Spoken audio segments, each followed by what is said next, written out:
Sí, pienso que esta semana es mejor para estar muy tranquilidad para trabajar los detalles. Es una excepción desde 3 meses, y pienso que es una buena periodo para estar tranquilo. Sí, está bien.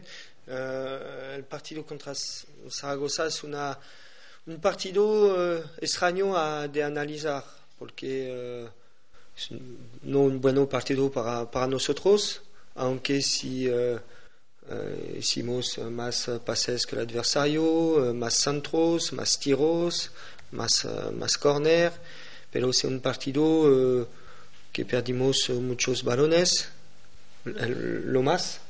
El más, desde el principio de la temporada, solo tres tiros entre 3 palos sobre 13.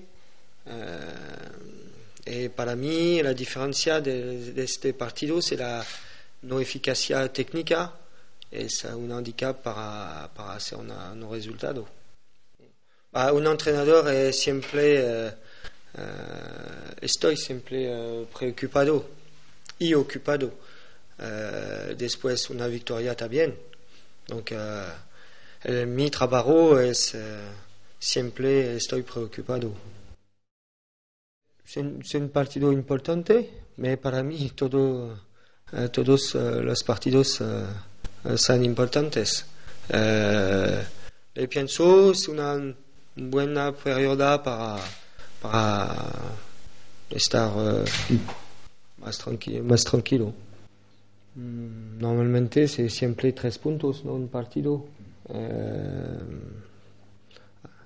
Normalmente después de 3 derrotas, el partido que va a venir es importante, pero el número de puntos es siempre el mismo.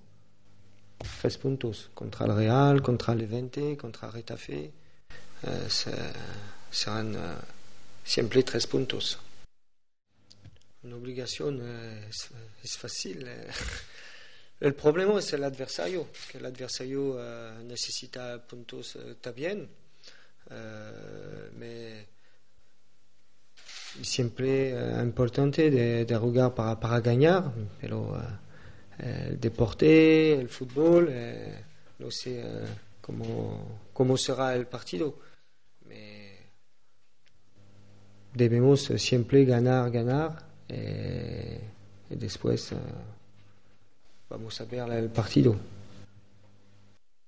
No especialmente, même si pienso que podemos hacer mejor, ganamos más duelos que el adversario, por ejemplo contra Zaragoza.